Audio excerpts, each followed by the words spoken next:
everyone, listen, this is the interview you've all been waiting for. I'm sorry, my voice is so fucked up.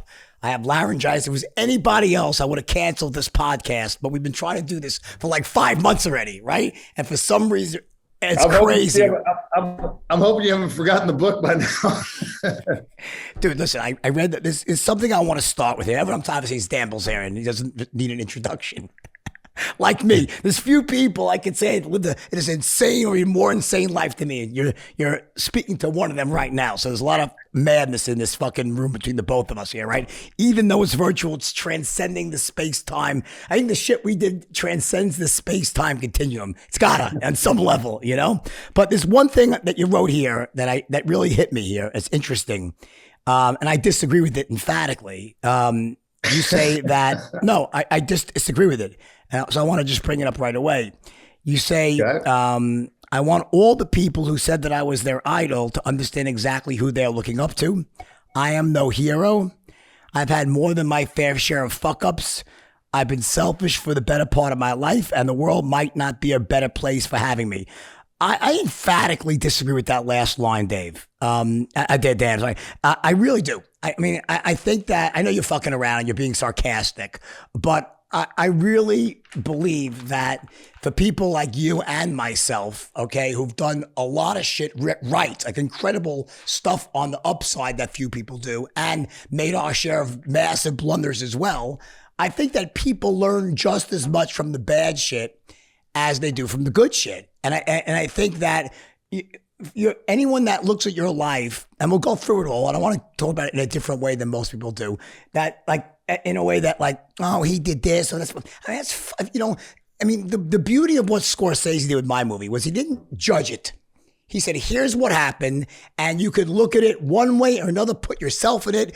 People could love me. You could hate someone who's doing bad things. You know, you could love them, and it's complicated. So I look at your life, and I think that you represent, in some ways, the best of what humanity has to offer, and the worst, like me. I mean, and I think that's a great thing, not a bad thing. That's just my point. Yeah, I mean, that's kind of how I wrote the book, man. It's like, this is what happens. It's not, I'm not trying to make people like me, and I'm not trying to impress anybody. I'm just kind of telling the story, and that was the approach that I took. And I guess like on that last line, what I kind of meant from that is that I feel like I really like glorified the pleasure-seeking stuff, and so to me, I feel like I ran down to the end of the fucking road with the pleasure-seeking stuff, and it didn't really make me happy. It kind of like drove me fucking nuts when I like took it to that outer limit, which, few people have, like you and I. And so for me, I think, that was more of what I was referring to as kind of like glamorizing stuff that in the end I felt like didn't really like bring me to the spot that I thought it would. But yeah, man, I learned more from my failures and fuck-ups than I ever did from my success, so. Yeah, well, I mean, I think on some level I was amazed. I was like, how does this guy, I have one woman's too much for me. It's like I can barely put up with the emotional drama and all the shit. 50, holy fucking shit. Like that can make a man insane. But here's the thing. I want to ask you this. Do you find yourself partway through where it almost like, can you top this? Like you're doing so many insane, crazy things. It's like, what's next? What's next? Like, what's the next thrill that's got to be bigger and better than the last one? Did you feel like you were trying to find what's the next experience type of thing? I always said that I didn't want to do that when I initially started this whole social media thing. It was more just about like doing a bucket list and doing all the things that I wanted to do when I was younger that I, didn't have the money or the resources or whatever to do. And that's how I started out. That's how I kind of came up, and, people found out about me and started following me. And then when it shifted over to the Ignite stuff, I got to a point where I felt like exactly that, man. Like I was trying to like constantly one up myself, and I had this company and I was promoting, and I was kind of like the marketing engine, and there's like all these things, there's all these like outside reasons why I was doing certain things instead of just doing them because like, hey, I want to fuck a bunch of hot chicks this week. I want to throw a good party. I want to travel. I want, because before it was like, do whatever the fuck you want to do and then try and document it. And right. Now it was more like, can we beat what we've done type of shit, And right. So, yeah, I think I got caught up in that a little bit.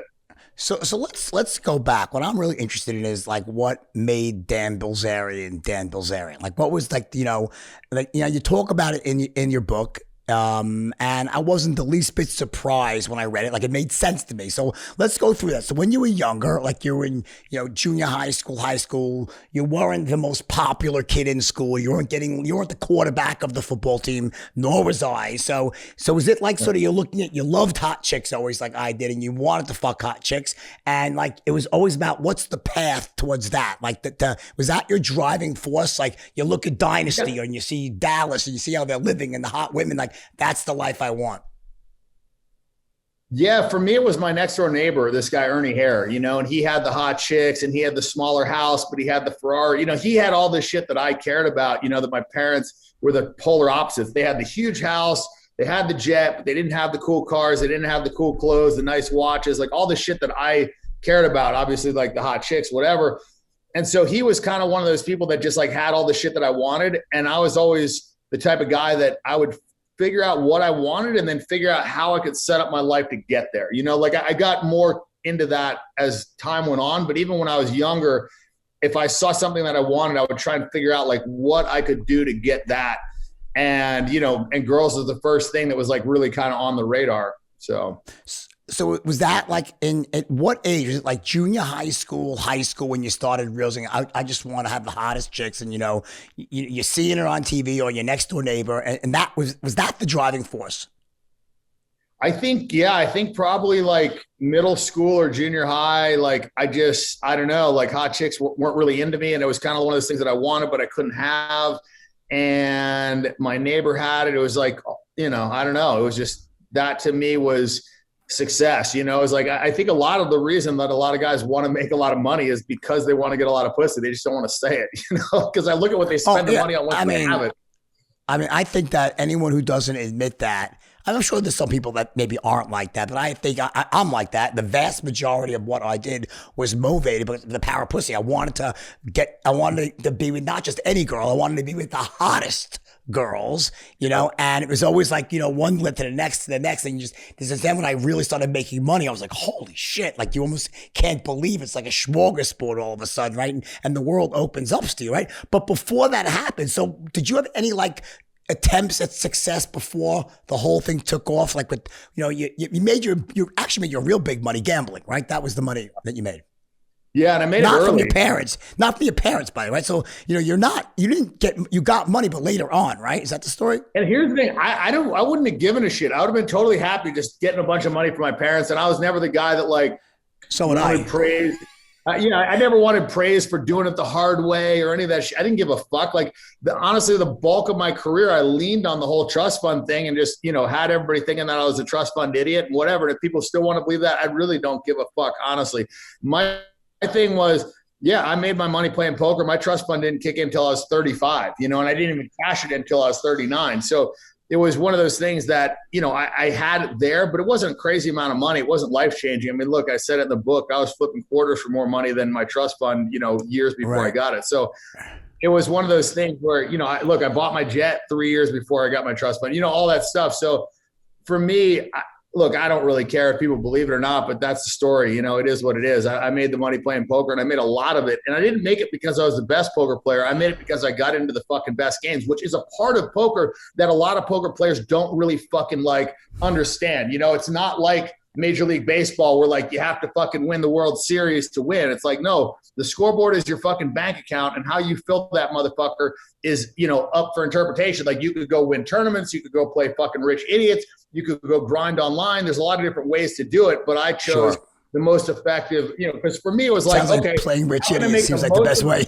Yeah, how can I make the most amount of money in the shortest period of time possible? And that's what I did. Right, and that would be playing against rich idiots, basically.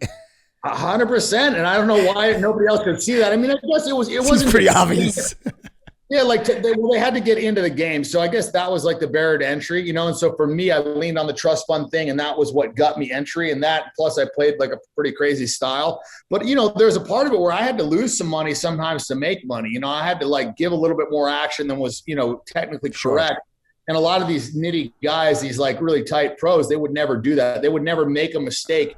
Even though later it would yield them way more fucking money, they would, they just, I don't know, man. They were like, you were essentially, You were managing a brand. So I think what you hit on was the power of celebrity and having a brand to get you into the right table. So it's not just like what table, it's who's at the table, right? So it's this intersection of wealth, not being great at the game, and then someone like you who's rich and famous and celebrity, they want you there. So it gives you access to the games you want to get into. Is that basically the secret? That's pretty close, man. That's actually an interesting point of like, you're right. It is kind of like building a fucking brand, because you build that brand and then that's what, now you're the fucking rich trust fund guy. It's like, you got to figure out like what's going to get you in these games. And so I guess for me, I was like kind of building a brand before I even knew I was building a brand. Exactly. And I got into these games. And I got rich before I got famous. I used the money to get famous. And the fame, for me, the primary driver for the fame was just to get more pussy with less effort. And I saw the power of it, when I was around celebrities and I saw how people reacted to it. And I knew, I just knew it was a very powerful thing. And it was something that, there's a lot of rich guys that really wanted it and there wasn't really a price tag on it. So it was, something that almost transcended money. And like you said, yeah, it also offered me the benefits of, then getting into even better games and, more people knowing who I was. And so it was, it was one of those things where I climbed the wealth mountain, and then I wanted to see if I could, do the fame thing as well. So how did you learn to play poker? Just your self-taught? So my brother taught me initially, like just enough to where he could fleece me for some money over the summer. And then I had some college fraternity brothers that would play at the house, and they would be playing on the laptops, and there would be, two brothers, and they'd be playing all the multiple tables. And so while they were doing that, they were explaining it. And, when you play, I say this in the book, when you play online, the amount of volume that you can get in. I mean, like, just to give the example, if you play live, you see 200 hands an hour. You play for 10 hours, you see 200 hands, right? That's one game live, 8 hours. If you were to do that online, you're playing 10 tables, you're seeing 100 hands an hour, and multiply that out times 10. You've gotten almost like a lifetime of live experience in that one day of playing online. So if you play a week or two online, you've seen more hands than a guy that's going to play at the casino every day for the rest of his life. And that's one of the keys to success in this world, is like packing the most amount of experience into the shortest period of time possible. And so online really helped out with that, because back then there wasn't any training programs or anything like that. So it was really just like getting that experience. And so, that's what I did in college. So was there a certain moment in time, well, how would you rate yourself, like as a 1 to 10, as an actual skills-based player? Where would you put yourself on the continuum? With like a 10 being the best pros in the world, and where would you put yourself? I would say when I was playing in like 2000, let's see, when I was kind of in my heyday, the prime of playing, like 2010 to 2012, I would say I was probably, if you factor in like table image, understanding other people, like how they're going to play against you, exploiting them in spots, being able to get maximum value out of your hands, being able to get people to play really poorly against you. If you factor all that in and not just straight fundamentals, I would say I was like a 9 or a 10 back then. Fundamentally, I would say I was probably, because I was one of the first guys that played like loose aggressive, where I would open a lot of flops, I would bet a lot, but I wouldn't really risk a lot. Mathematically, I was supposed to win, and I would also put myself in a position where people never really thought that I had a hand. So when I did have a big hand, I was just always getting paid off when these guys had top pair and they were drawing dead.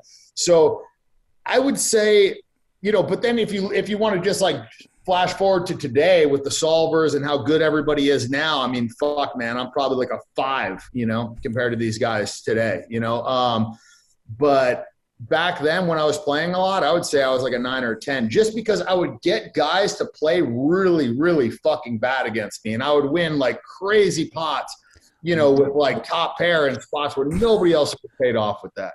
What's the biggest pot you ever won in playing poker? Let's see. I bet 6 million on the turn. And he had put in 3, so that would be 9. And then there was probably another 4 in the pot. And so it was a hand that could have been $36 million pot, because I had like 18 million in front of me. I think I ended up taking down, I guess if you don't count my last bet, probably like $10 million pot. So Like what's going through your mind? Like when you're playing at that level with that much money at stake, are you nervous or no? oh yeah, man. Like my hair was falling out. I would get like sweats. I mean, it was fucking, man, there was times when it was just like, yeah, anxiety central. And plus like, you also have to just like mute your emotions through it too. But it's hard, man, when you're playing with that much fucking money. But really like the nerve wracking part of it wasn't whether or not I would lose, a big pot or the amount of money that I could lose at that one time. The nerve wracking part was, if I lost here and I come back and play again and then I lose and then I come back and play again and then I lose, I could literally go broke in not that many sessions with how big I was playing towards the end. I mean, we're playing like a, $5 to $10 million buy-in. I mean, it was like crazy fucking stakes. And so that was really the scary part, is because I knew that I would just continue playing this guy because I had an edge. And I was in a spot where I could actually fucking end up broke. And so it's like hard to be like sitting there with like 50 million in the fucking bank, knowing that you could be broke next week if things didn't go right. Like that's the shitty spot to be in, Right. And at that time, so I mean, you probably know that with the trading a little bit. I mean, that would be the only parallel that I could see in another business would be like a stock trader. I mean, because you could go in, you could do all the right things at work and you could still fucking lose money. And like, right. Or the market can fucking crash and you could just lose your fucking ass if you're leveraged or whatever. There's like things that you might not have control over where you could go into work, do all the right things and fucking literally go broke.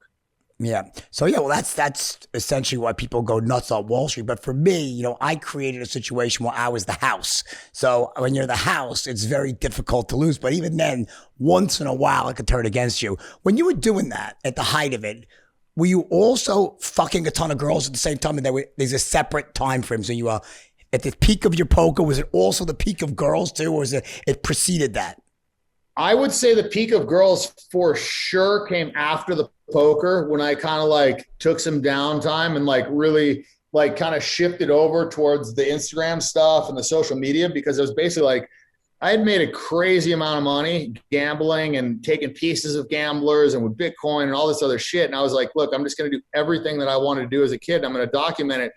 In that time, that's when it was fucking crazy, because that's when like, we were fucking partying. I was surrounded by girls. And then the fame really like added a snowball effect to this that I didn't anticipate. Like I knew it was going to be powerful. I just didn't know how powerful it was going to be. Yeah. And like powerful in the sense that like you could fuck girls that you just met in a fucking hotel, lobby bathroom 2 minutes later. And, just like crazy shit that you wouldn't think to do before. And the more you get away with, the more you're like emboldened to be like, holy fuck, like, I can really pull this off. And then you try crazy shit and it works. And then, it's like, how it is. It's a crazy thing.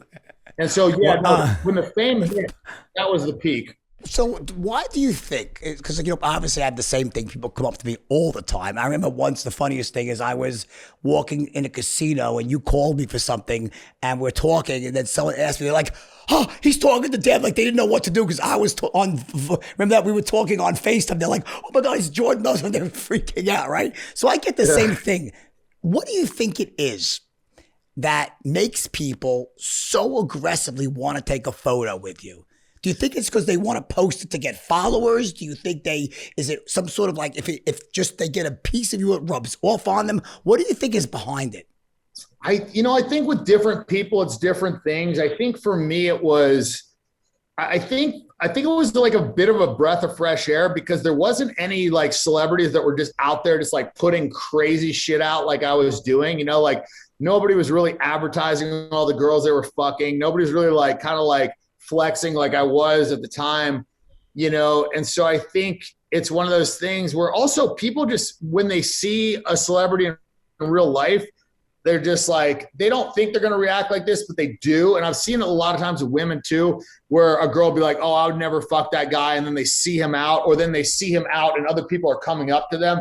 And I talk about it in the book, there's like the subconscious response that just, when you see somebody that is like well-liked by people, or somebody that's like getting all this attention, you can't help but be affected by it. Like human beings. Social proof. It's just, basic social proof and consensus. It's very powerful.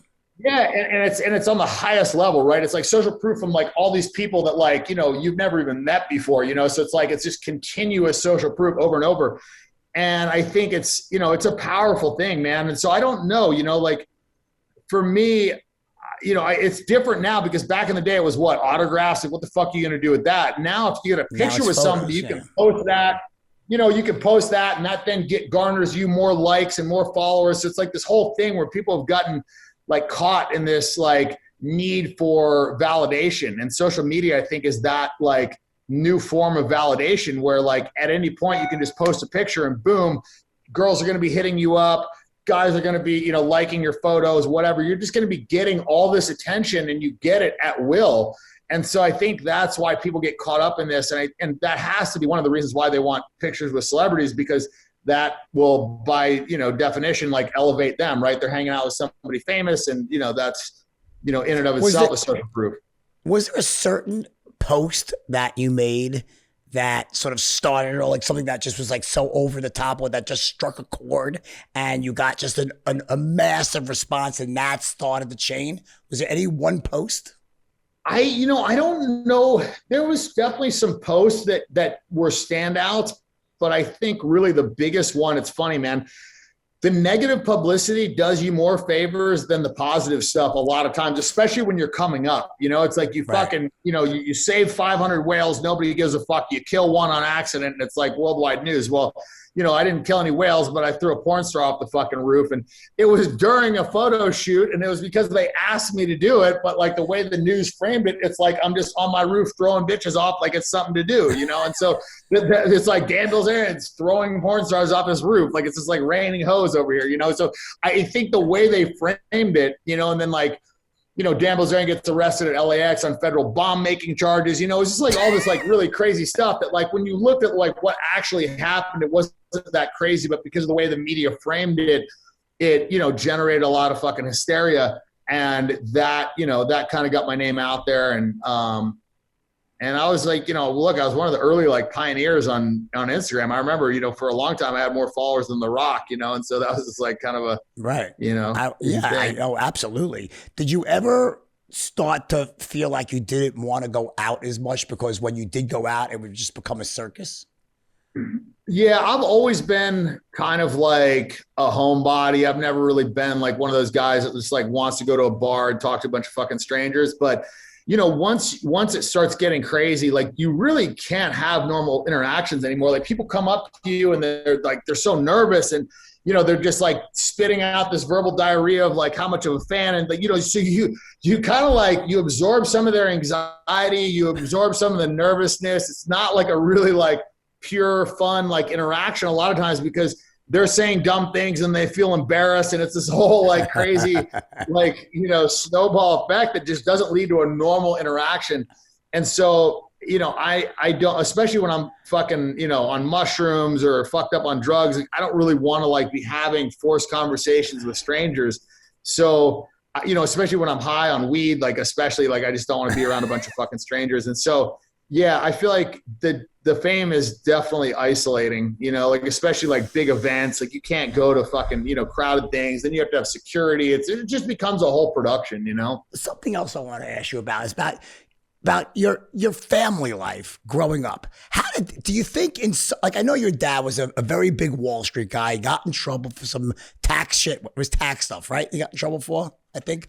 Yeah, right? And it was a 13D violation, I believe. So like he had to disclose a certain amount of stock that he had. It was some like very like minor white collar thing that they weren't really going after people for. But he got in a pissing match with a judge or something, right? There was like some judge, and he was in a pissing match with a judge, and some shit that was held in contempt in court, and then he didn't even want. Later, yeah. So after he got convicted, man, he just battled, and yeah, there was a point when he was in contempt of court for like almost a year. They're busting him from maximum security prison to maximum security prison. They call it diesel therapy. So he wasn't actually convicted of anything. He was literally just in contempt of court, and he was going from supermax to supermax.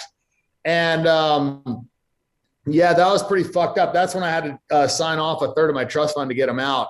But I heard a rumor that he was so pissed at. I heard he was so mad at you because he like thought that he didn't do anything wrong. I heard he was so pissed that you signed over the money. He didn't speak to you for like a period of time, right? It was like at least 6 months, dude. I was just like, I was wondering if he was ever going to talk to me again. Like for him, he's a very principled guy, you know, and if he felt like he was right, like he did not want to give the government a fucking dollar. And he truly, to the depths of his soul, believes that, you know, he was completely fucking right and they fucked him. And I've heard that from a lot of people, you know, like it's hard because you don't really ever like have all the facts, but the people that did, from what I've been told, like he really did get fucked over, and they offered him this job, this deal where like he could basically plead out, pay a fine, do some community service, and just be done. But like he was so like adamant about like being right and whatever that he like took this to the fucking courts and went all the way to the end of it. And yeah, man, they made an example out of his ass, you know?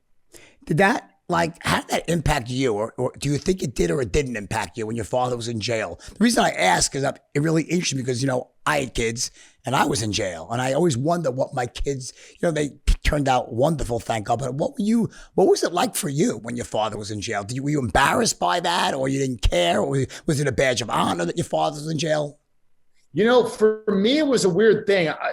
It affected me very strongly, but not because he went to jail, because all the kids knew that he was going to jail like 2 years before, because he got convicted and then he went up on appeal. And in his mind, he was like, I'm 100% to win this appeal. He was probably like 1% to win it, but in his mind, he was 100%. And he told me, he's like, there's no chance I'm going to jail. So like these kids would be like, your dad's going to jail, your dad's going to jail. I'd be like, no, he's not. Like, he's not going to jail. And so I think for me, like the really difficult thing was when I had to face everybody after I've been telling him for a year or two that like, he's not going to jail, and everybody was right, you know, and I looked like an idiot and he was going to jail. It was like all these things like hit me at one point, you know, and I definitely would say that it affected me. It didn't affect me from the standpoint that like, I didn't see him that much, because I didn't really see him that much before that. It was just more like the bullying and the kids at school being right. And me feeling like, you know, he kind of like, not that he lied to me, but that he, you know, told me that there was no chance when there was.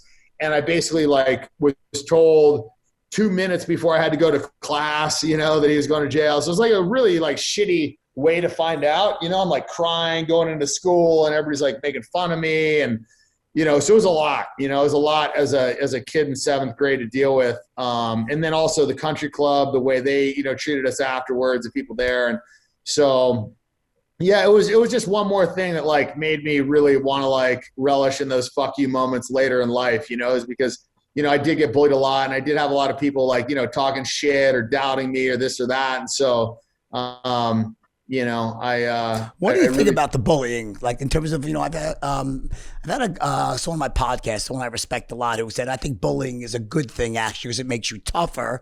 And, you know, I disagree. I said a little bit maybe, but I hate bullies. But what do you think about the bullying? You know, how did you process it at the time? Did it hurt you badly at the time? Were you scared, really scared? Or did ultimately it turn out to work in your favor because it made you tougher and you adapted and you became who you are?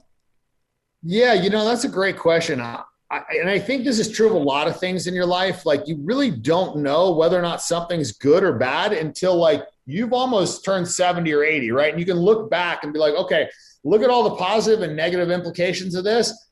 And a lot of times when something you perceive as being really shitty actually helps you later in life, because A, it makes you more mentally tough.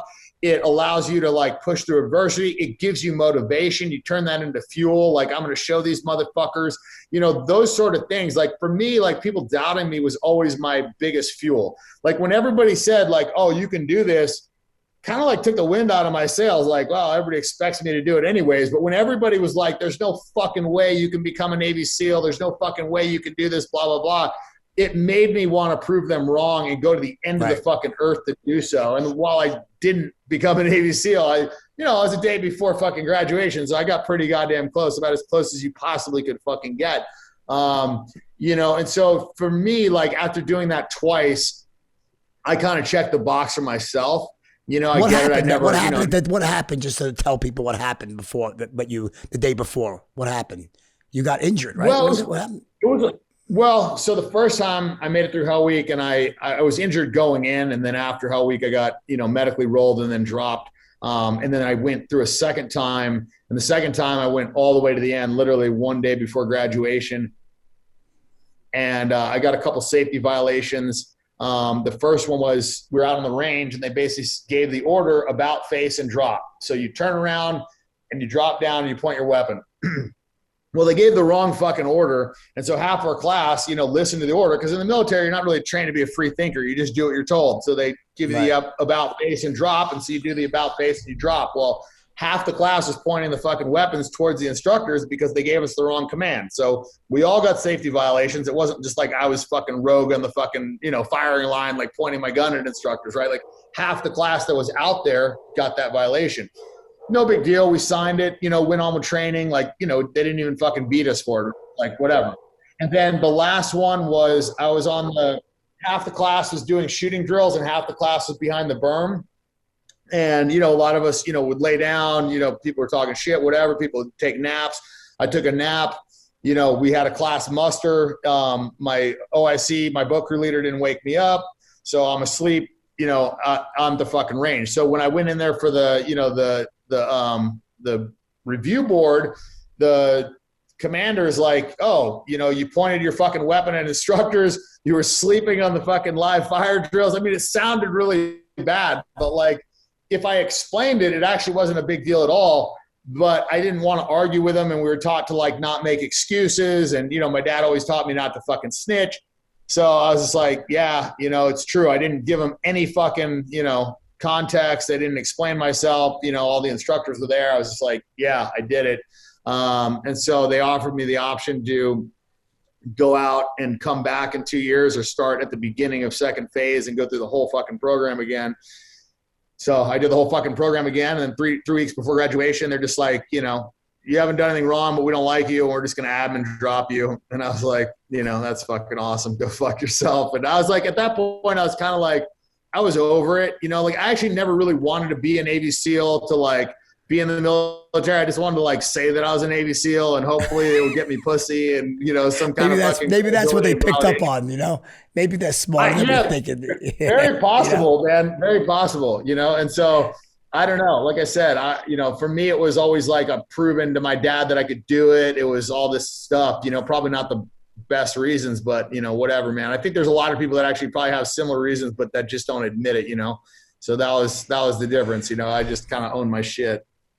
Have you ever been in love? Yes. Yeah, that kind of fucked me up, man. So the first girl that I was in love with, Jessa, she's actually in the book. She was kind of a fucking train wreck to date. And because of that, I think it kind of like made me want to, just make it so that I couldn't be hurt. Well, basically just make it set up a situation where I couldn't be hurt by women, And so my solution to that was I would have so many fucking women around that they would be interchangeable like a pair of socks, and I wouldn't ever be in that situation, So I think it was like part of a defense mechanism, I think a little bit, because I was like so in love with this chick. And she basically cheated on you or something, was unfaithful or left or... She had a drinking problem. So every time she would fucking drink, she would just like do dumb shit. We would get into arguments and then she would promise me that she wasn't going to drink again. And it was like kind of like that cycle. And then she wanted to move to LA to become famous and like pursue her modeling career. And at the time I was making like millions of dollars playing poker. And so it was like an insult to me that she wanted me to like follow her to LA so she could pursue modeling. I don't know. The whole thing was like kind of a joke, and I didn't take her career seriously and she held it against me. And I don't know, we butted heads a lot, but in the end I like fucking Gatsby'd her ass. I like moved to LA and became so fucking famous that she couldn't ignore me. And like, she had to hear about my fucking name on photo shoots. And I was fucking you obviously fixed her wagon, but would you say back then would you say she broke your heart back then? Yeah, for sure. I mean, it was definitely like, I was like head over heels in love with this girl. She was super smart. She was funny. We connected. I could hang out with her weeks at a time. I never got sick of her. She had like all these great traits that was almost like needle in a haystack to replicate. And so that kept me in the relationship longer than I probably should have, because I like really wanted to make it work. Like, dude, how long were you together? 3 years. We were in like 2 or 3 years. And like towards the end, we were still having sex like 3 times a day, So it was like, it was a strong connection. After that, so obviously you sure fucking showed her, by the way. Did she ever call you, Dan? Yeah, man. We still talk occasionally. I mean, I think she's pretty salty about it. I mean, I definitely like, I was like a fucking 6-year-old, you know, I just like had to have the fucking last win, you know, and I definitely showed her. Did she ever show up to one of your parties and you wouldn't let her in? No, man, I think she was like so traumatized by the whole situation because she actually told me I put this in the book when I took her to the White House Correspondents' Dinner. She was telling me about a modeling shoot that she was on where the guy like basically said to her like, oh, you know, do it a little bit more sexy, like Dan Bilzerian style. And she just like music stop, like, wait, what the fuck did you just say? And he's like, oh, you don't know who that is? Let me show you his Instagram. Oh, you know, fucking God Almighty. Bro, I can just see like the fucking steam coming out of her ears as she was telling me this story. And so if you were the therapist, he'd say, Dan, you're cured. That moment. Oh man, I won that battle. But did you ever feel like, you know what? I got all this stuff, but I might just rather be in love with one woman. I think that might make me happier. Have you arrived at that point now or no? Or at any point, have you been there? Yeah, I think it's like a roller coaster, you know, like after you go hard for a period of time, you know, usually it's like, for me, it's 2 to 3 years. I get to a point where I'm just like, fuck, like I need a fucking break, you know, like I need some like connection. I need some time off. I need to spend more time with my guy friends. Like this is just like too much, you know, stimulus, whatever. And so I will do it. You know, I'll go in relationships. Like I dated Sophia for a year. I have relationships in there. It's usually like I go hard for fucking 2-3 years and then a year relationship. And then I'm like back in the fucking saddle. And that's why I'm like in kind of a weird spot right now, is because it's like, man, every time I've like got back in the saddle, I like went fucking way harder than the last time, you know? And it's kind of like, now I just broke up with a girl of like almost 2 years. And I'm kind of like in this transitory period of like, do I just fucking go balls to the wall again? Do I just like take some time to chill the fuck out? Like, do I focus more on business? I'm just like kind of feeling out where I want to go. And it's like, it could go really bad or it could go, you know, maybe in a good direction. Could you ever see yourself with, you know, having one woman, getting married and having children and raising a family? You know, I thought about that. I know that I'm capable of monogamy because I just did it for the past 2 years, you know, so I know I'm capable of that. I don't know if it's like in my DNA or if it's healthy. It's just hard to not get tired of fucking the same girl for, you know, a crazy period of time. So I don't know, but at the same time, I also don't think it's healthy for the girl if you're out there fucking a bunch of other girls and she's sitting home, you know, like wondering about it. I've like put a girl through that before where she like knowingly was, oh, like she was, I know, like, friends, it's very tough though. I know. Yeah, but it's very hard to be sustainable like that, you know? It usually backfires. Yeah. Very difficult. Is. So it's like, do you make the sacrifice for the woman and for the trust and for the kids? You know, I think that's, you know, a respectable thing. And I think it's a lot easier for most people than it would be in somebody, you know, you're in my position, right? Where we have like so many options all the time. Because I think it's like, if that's not in your face, you don't really think about it. Like when I was writing my book, I didn't really feel like I was missing out on a ton of pussy because I was just like so focused on the book and I wasn't around a bunch of fucking girls the whole time. But if you're around a bunch of fucking, you know, hot big titty girls that are flirting with you, it becomes a lot more of a fucking challenge to consistently turn that down, you know, than somebody that's just like not around it. So do you think that the fame that you achieved through Instagram, because you already had money, so you got wealthy, rich first, and then achieved fame primarily through Instagram, do you think that was a moment in time early in the platform's, you know, evolution? Do you think if now, today, you popped on the scene today and you took away all your followers and was an unknown, could someone else come along and do the same thing that you did in a, maybe not exactly, but a different way? Is there room for the next Dan Bilzerian, or is that a function of the moment that was happening? In the same way, you look at girls like Charli D'Amelio or Addison Rae that got into TikTok very early and they have 100 million followers, and it would be hard to imagine another girl coming along now on TikTok and doing the same thing just simply because the platform has evolved and changed and grown. Do you think you could do, like, take away all your followers? Could you do it again? Yeah, no, that's a good question, man. And I think there's a couple different pieces to it. First of all, it wasn't just Instagram. When I got like the TMZ coverage and when I got like mainstream, like the Daily Mail, and then when they did it, then it got picked up all these different news outlets. So like I would get a Daily Mail article, and then all these places around the world would then pick that up. 80% of my following is actually outside the US. So for me, I think a lot of my fame was a function of like mainstream media then being shared, like the digital media mostly, and worldwide. So that was a piece of it. Good point, by the way, really good point.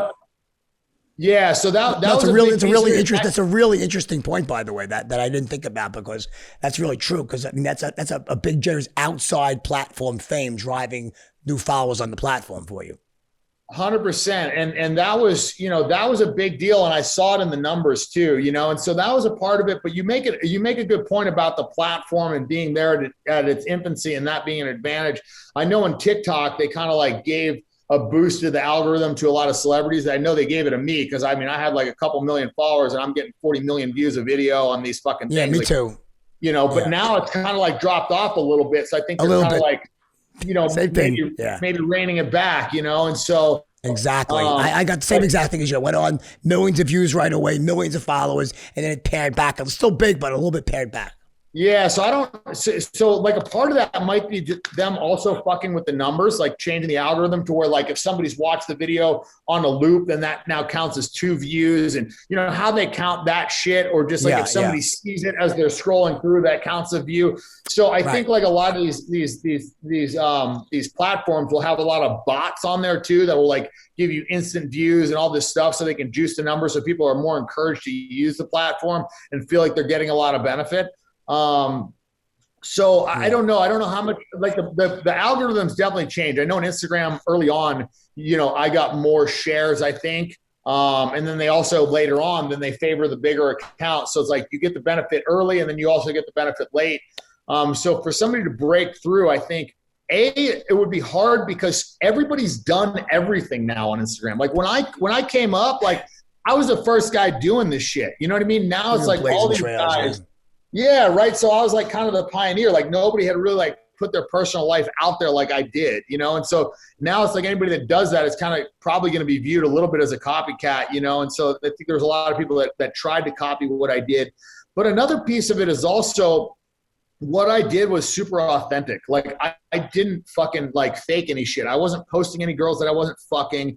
Like I wasn't posting shit that wasn't mine. Like all the stuff that I was doing, I was actually fucking doing. Like when I was in that fucking picture in that fucking orgy in my theater, like that was because we just had a fucking orgy in my theater. Like I woke up fucking, like high and there's fucking all these girls that fucking just had been eating Teslas and ecstasy and shit sucking my dick. And I was like, woke up in this fucking crazy orgy.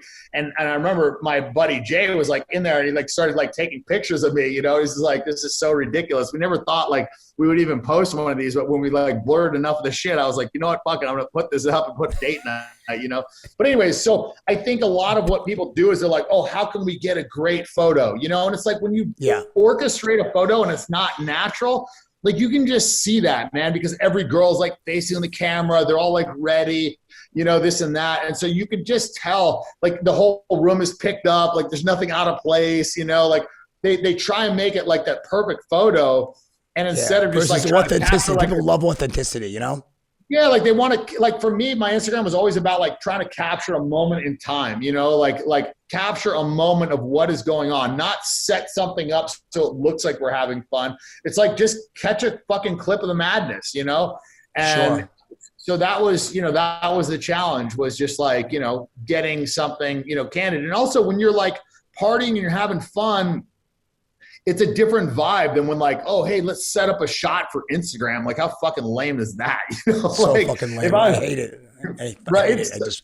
I don't do it. Yeah, I hate it. Yeah. So I think like a lot of these guys that are trying to copy it, it's like that's kind of the thing. It's like, let's hire some models and get a cool picture for Instagram. It's like I couldn't think of anything more lame than that. So I think like the girls, like imagine being like paid to do a photo shoot, coming over to a guy's house and he wants to like take a picture with you, like he's banging you, but he's really not, but he's paying you to be like, it's just like so fucking cheesy. So it's Madison Avenue shit, Yeah, and I just don't think that people fucking resonate with that, So I think that's probably why like the people that tried to copy me were never effective. I think because they were actually like trying too hard, you know? Let's move over to the business side. I want to talk about two separate things. Number one is before we get into the actual business of your own business, the business of you being not that you're the direct mentor. People use you as a way of, okay, he's an expert at picking up and getting laid by the hottest chicks in the world. He's banging them like if it's the easiest thing. How do we duplicate what Dan Bilzerian's doing? And I listened to one of the interviews and you said, well, listen, one of the keys is, you know, you're not going to do that well if you're doing all the chasing. You got to get them chasing you, right? 100%. The only problem with that is right now, and that's true, but so give us an example here. Because I think what becomes a problem is that they can't do what you do or what I do. In other words, I'm a celebrity. Hold on. What's the version? They can't do it on our level. They can still So what's the version? Exactly. So I want you to, So explain how the average person uses your strategies that are obviously work like a fucking charm. How do they do that on their level? Okay, we're gonna play a game. You're gonna be the guy that you want me to help. Tell me your net worth. My net, I'm worth $10 million. 10 million? Oh fuck, this is gonna be easy. Jesus Christ. All right, yeah. I mean, I'm a crypto guy.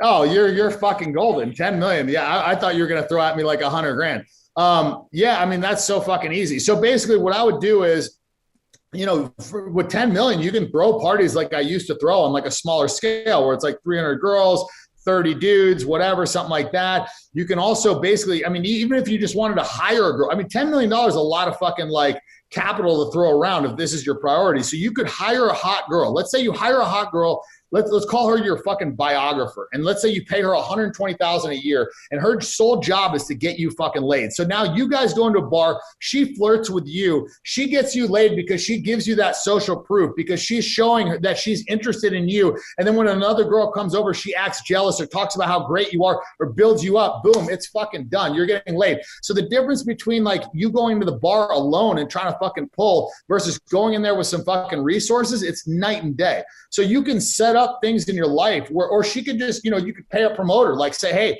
every girl that you introduce me to that I fuck, I'll give you $1,000. So now this guy's got every incentive to introduce you to as many hot girls and to build you up versus what promoters normally do, which is cock block the shit out of you because they want to get fucking laid and they want you to spend your money on alcohol, right? So you flip the script on that. You know, there's just a lot of things, man. I could go on and on, but I mean, $10 million. Give me a couple more examples. Give me another example of a rich person, like, let's say $10 million. What else could they do? That's probably a great strategy. Give me another one. Yeah. I one mean, more strategy. Yeah. There's a lot. I mean, you know, they could do basically, like I said, you know, the finance a low budget movie. Finance a low budget movie. I mean, I think like a better use of money would be, you know, the parties. You could throw parties for pretty cheap. You basically pay promoters to bring a bunch of girls. You know, you get the ratio right. You know, you have champagne and fucking masseuses and mani-pedis, whatever. I mean, that's how I used to do at my old Bird Street house. I would just have like fucking 300 girls laying out by the pool every Sunday, you know, and it was just what's the ratio? The ratio. What's the right ratio for people? Like 10 to 1 usually was like what I shot for, because at 10 to 1, like they have to be like aggressive if they want to get attention or get laid. And that's what you want. You want a woman to like really have to proactively work to get your attention, because once you're in that spot, you've already won. You know, like she's now chasing you for validation versus, you know, her figuring out reasons why she doesn't want to fuck you. Like when you come at a girl, when you tell a girl, oh, I think you're beautiful, blah, blah, blah, all this bullshit, you're immediately saying to her, I want to fuck you. And now you're basically negotiating a deal, and you fucking put all your cards on the table. You've made your offer. Now she's thinking of reasons why she wants to reject your offer. Or she wants a better offer. Think of it as a negotiation, because that's how it is every fucking time you're trying to get laid. So it's like when you go up to her, hey, I think you're beautiful. Let me buy you a drink. You fucking lost that negotiation. You basically said, hey, I want to buy into your company. And I'm willing to pay you any amount for your fucking shares. You know, like you've demonstrated way too much fucking interest, and it's bad business, you know? Let's go to the other side now. Let's say you're, okay, how much money you have? I'm worth $100,000. 100 grand. Yeah. Okay. So now you basically need to figure out how to get the best car you can, you know, for the money. right? You need to, like try and just like really get every fucking ounce out of every dollar that you have. Like don't do any stupid shit. Don't go to the club and fucking buy bottles or any of this stuff. You got to find a hot girlfriend because you can't pay her. You don't have enough money to like pay a girl. So you need to find a hot girlfriend, and maybe you can do something for her or whatever. Maybe she's just, your friend and you're like, hey, just like hang out, whatever. Just find a hot friend that will accompany you. She doesn't have to be, all over you. She doesn't have to be a girl you're fucking, but just a girl that you're with that's hot will allow you to get other girls. I've just seen it. Like when I go to the club with 3 or 4 girls, if I'm fucking 3 of them and, I'm going to the club with 3 girls or 5 girls or whatever, and they're like on me, I can get laid at fucking will. And it's very easy too, by the way, because I'll just like, I'll see a hot girl. She'll be making eye contact. She'll be looking over at me like, why is this guy got all these fucking girls around him? What's so great about him? Does he have a fucking 10-inch dick? Is he fucking super rich? Like what the fuck is making all these girls interested in him? She'll be curious, right? And you could just very subtly like, grab her phone and put your number in it or fucking give her your number or whatever. You don't even have to like have that like crazy dialogue, but now you guys are like in on a little secret that,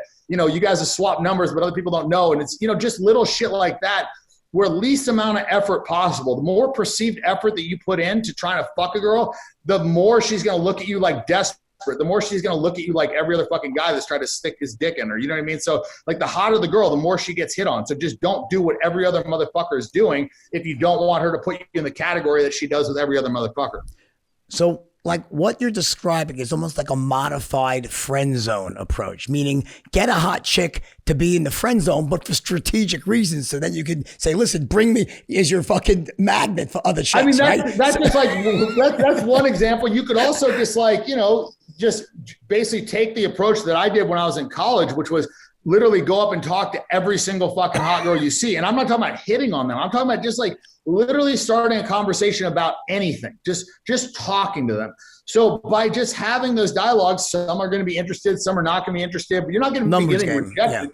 Yeah. Exactly. Just play the fucking numbers. Just get out there and because you've got your resources, right? Like it's like a video game. You've got like X amount of fucking time, X amount of money. And like later on, you've got 3 less lives. time, more money. What's that? You have like 3 lives left. You can buy more lives, right? In a video game. Yeah, right. So it's like you've got your resources. Like, later in life, you've got less time. You have more money. When you're younger, you've got more time, but less money. So, right. When you're younger, maybe just utilize more time and just go out there and just meet more girls. And so, also another thing you can do is just do things that are fun. Like, you're going out boating, invite girls to go do something you're already doing. It doesn't have to be expensive. I mean, it could be just, hey, we're going to this party. You want to come? Hey, we're going out on my buddy's boat. Hey, we're, doing this. So just invite them to do stuff with you as opposed to like the traditional dates where it's like one-on-one and it's the pressure and this and that. Just have as many, just invite a ton of girls. You know what I mean? Then you've got a bunch of different girls there and, it's options, options and ratio. And it works the same. You can do it. It's just a little harder for poor guys.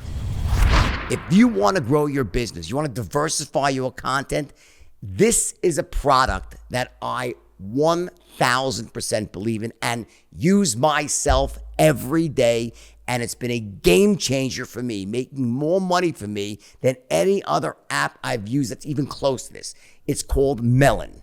And Melon is a web-based live streaming studio that makes streaming easy and lucrative. It is literally the best out there by a country mile, and I'm looking you in the eye. I'm telling you, that's a fact. Go to live on Facebook, LinkedIn, and YouTube in just 5 clicks. All of them at once. You're not going to find a better tool out there than Melon for your live streaming needs. Impossible. Better streaming in HD, recording functionality, real-time audience interaction. You get everything with Melon. So start streaming with Melon today. Go to melonapp.com/wolf. That's Melon, MELON-APP, melonapp.com/wolf. Sign up for a free account. Because of me, it's free, by the way. You get a high-performance professional live streaming tool for free. It's blazing fast. The response time is like that, low CPU usage. It's all available right in your browser. Go to melonapp.com/wolf and start streaming today. This is a no-brainer.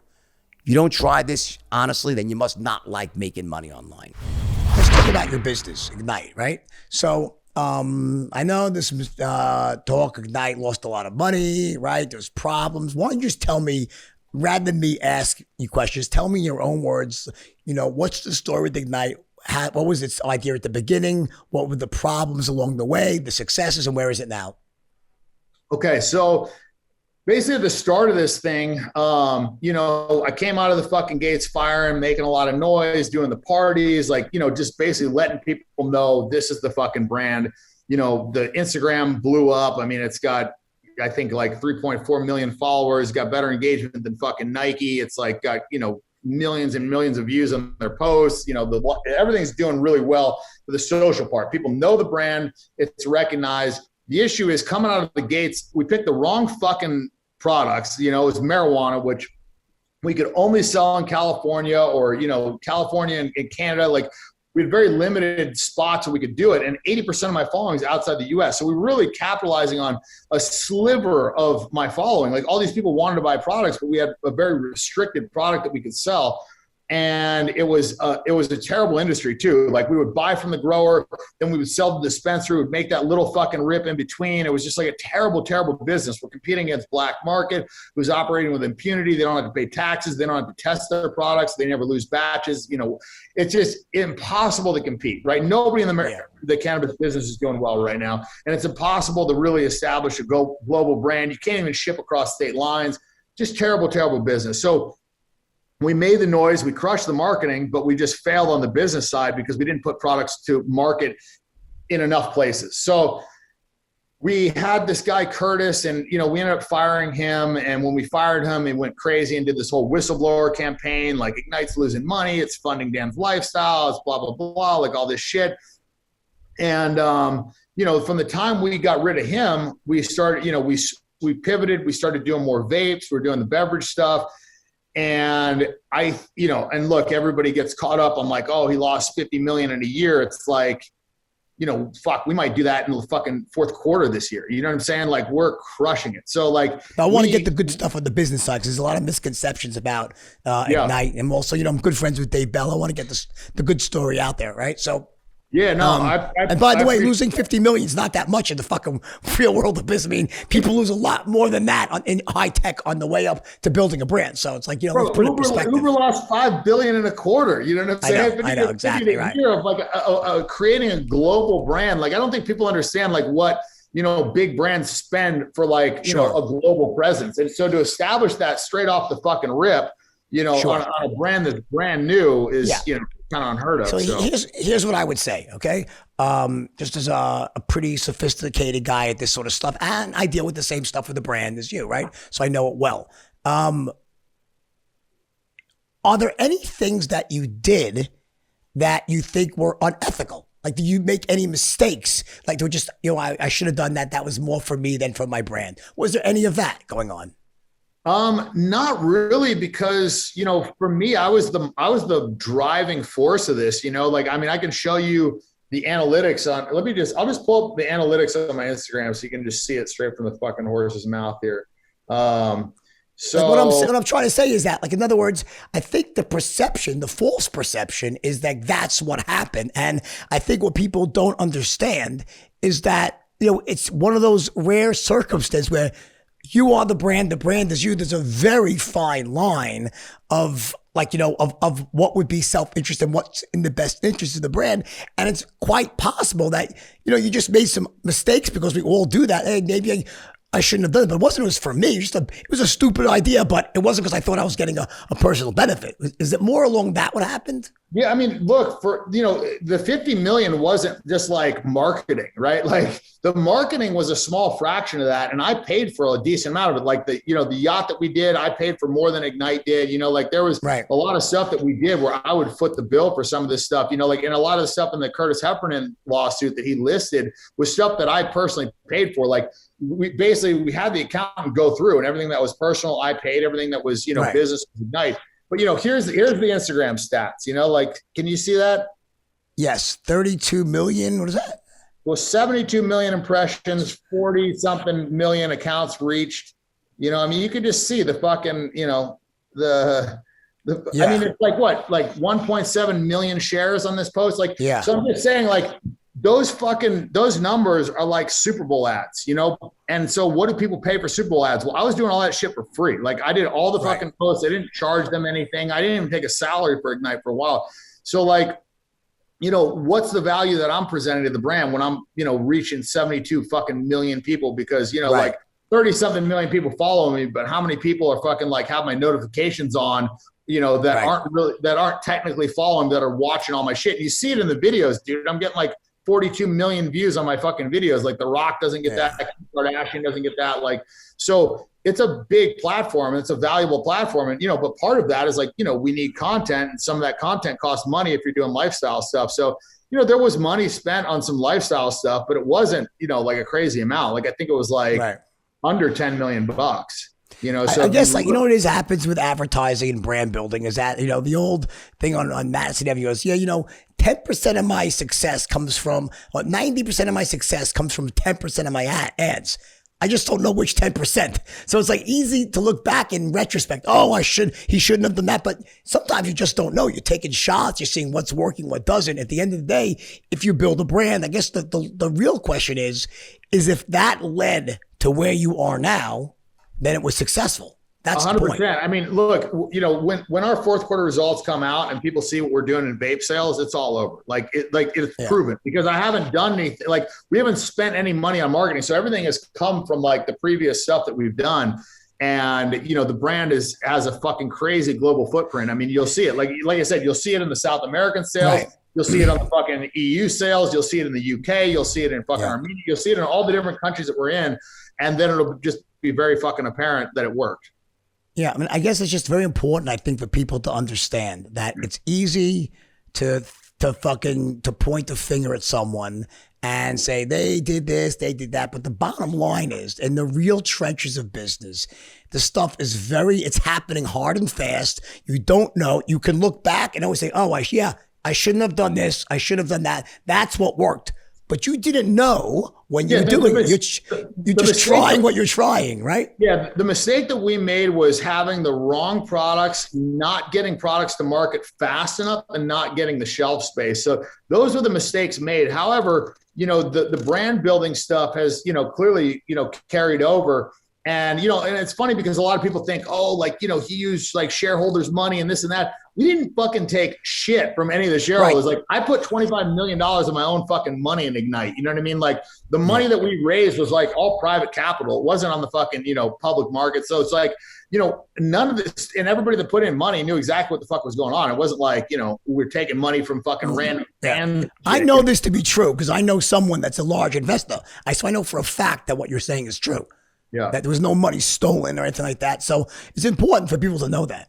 Yeah, I mean, look, it's a public company. It's like all out there. There's no fucking secrets, you know. And so I think, you know, you've got this, you know, like I said, you've got Curtis's like negative fucking PR campaign that he launched, you know, to try and like, you know, get money, you know, because he was fired, and he was fired because, you know, it wasn't because he was a fucking idiot. It was just because, you know, he just wasn't good at running a company. Strategy didn't work, right? Yeah. He wasn't able to turn it into sales, you know. And you look at the moment that we fucking cut him loose to where we are now, our sales have gone like a fucking hockey stick. So it's like, you know, he's just going to look stupid in court because the moment he's fired, we fucking, you know, start crushing it. And, you know, like I said, when our fourth quarter results come out, that'll speak for themselves, and, you know, and people will see the growth trend, and I think it'll be all over.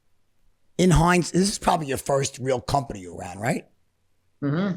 So in hindsight, would you say that a mistake that you made was, because what you're talking about, we had the wrong products in the beginning, and it just, you know, no matter what we do, it wasn't going to work no matter what. So the question is, if you were going to do this again, the next time you launch a brand, would you spend more time testing and going smaller in the beginning to see what was going to sell or what wasn't going to sell? Or would you still go hard and fast to build the brand quickly? Or would you be more conservative until you knew what was going to actually work and then pour it on? That's a good question. It's a business question, yeah. Yeah, no, for sure. The biggest thing that I would change would be, I would make sure that we got products to market, and we got products to markets in everywhere that I touch. You know, like, I would never do just a local state brand. I would do something that we can launch globally, because like I said, 80% of my following is outside the US. So it's like, I want to reach all those people. Once we started reaching those people, then we really saw the power of the brand. Like I said, South America is fucking crushing it. So, you know, for me, I would have tried to figure out a product that we could get shelf space. I wouldn't have ever done marijuana because marijuana is such an isolated business.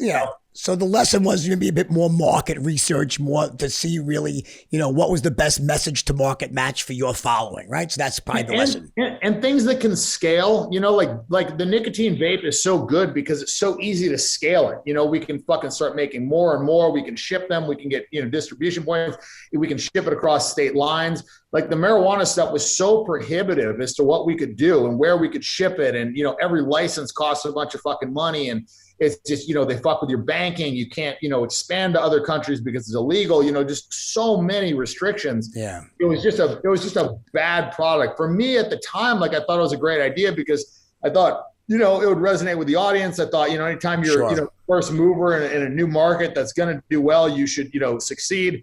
I just didn't anticipate the U.S. taking so long to make it federally legal. And I didn't anticipate them allowing the black market people to operate with impunity, you know? And so, all things considered, you know, we just picked the wrong business initially, but you know, we fixed it, you know, so so when do you report your next set of numbers?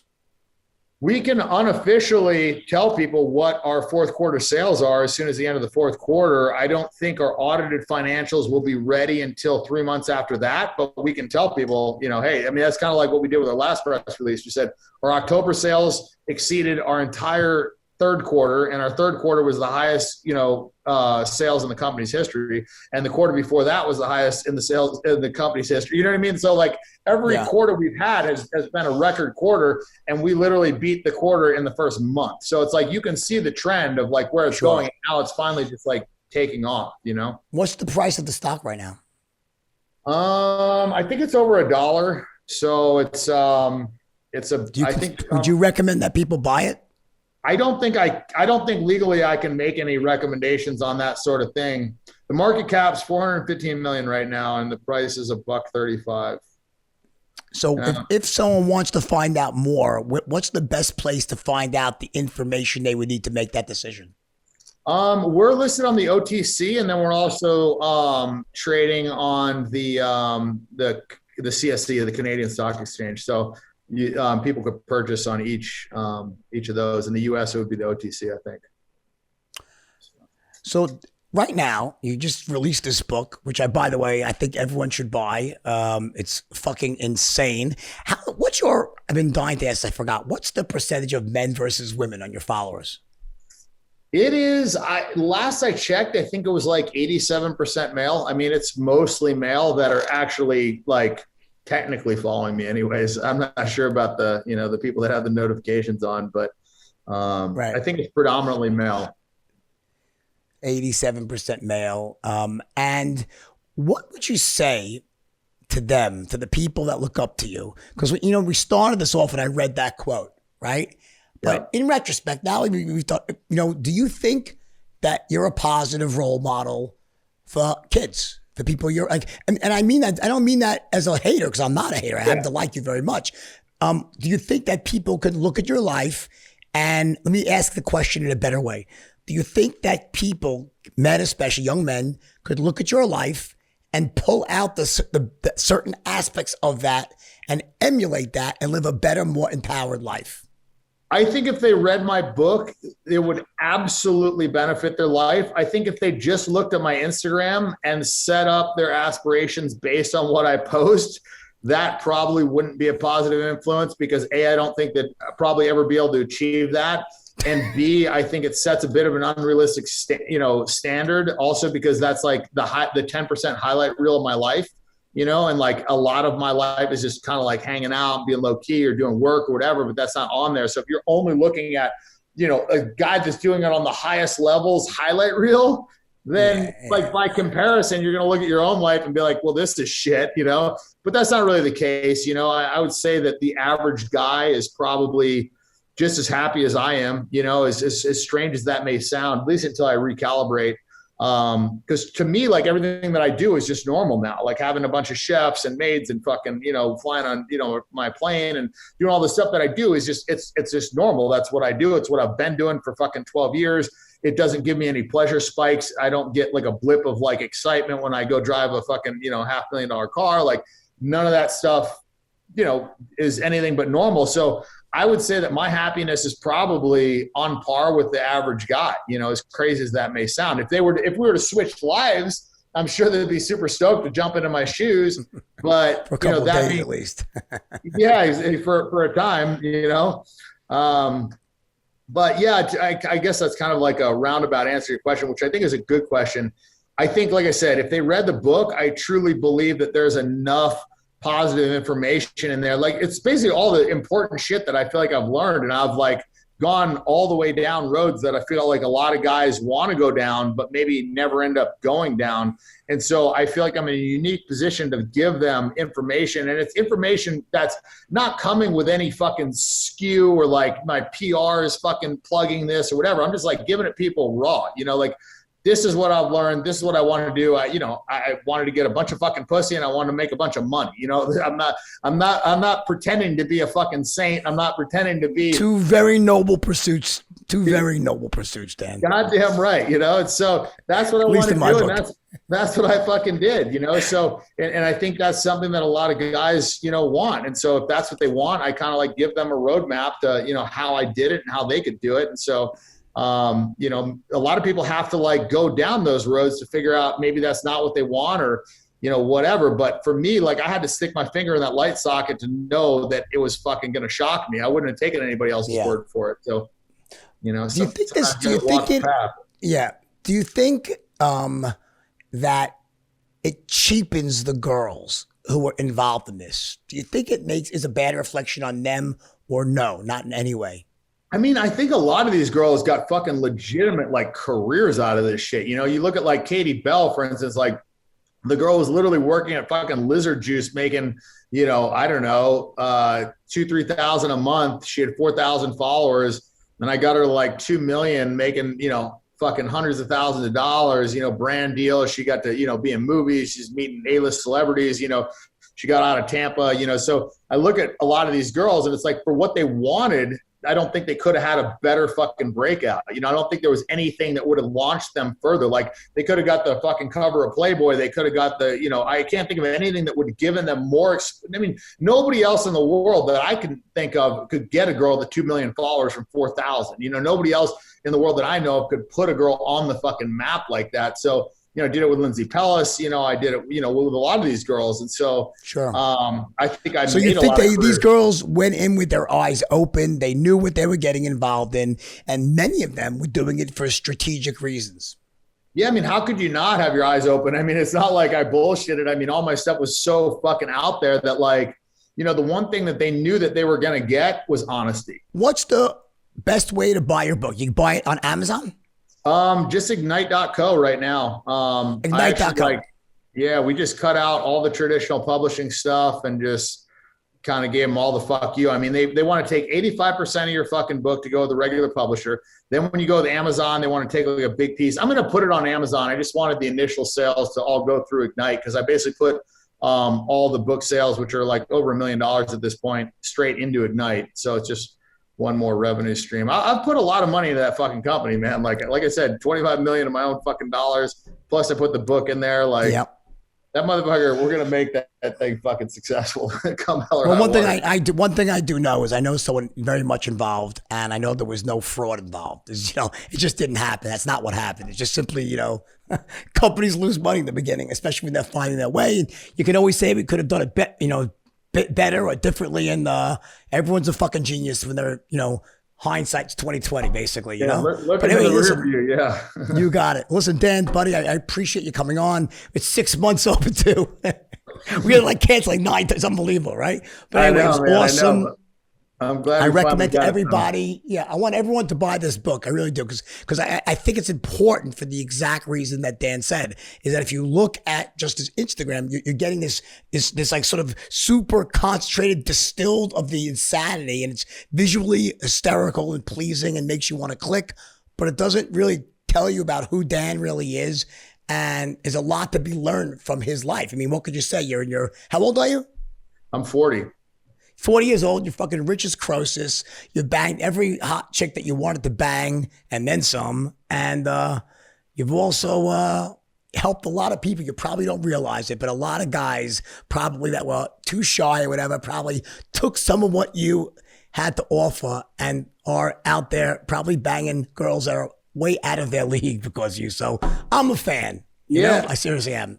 That was one of the things I wanted to put in the book, is to kind of like help a lot of guys. Because I feel like this like Hollywood narrative does not do them any favors, of like, kiss a girl's ass, do all this bullshit. It's like, no, dude, that doesn't fucking work, so. Yeah. I had that on my TikTok with some girls like, if the best way is you got to be scared of a girl. I'm like, shut the fuck up. I'm just like, fucking stop you. So much beta boy bullshit, fucking nonsense shit. And if you want to end up in the friend zone, then do that. Otherwise, be a fucking man. Anyway, man, I'm in trouble with my wife. No, I'm a lover of women. I truly am, but I call it like it is. And that's the truth. Anyway, Dan, thanks for coming on.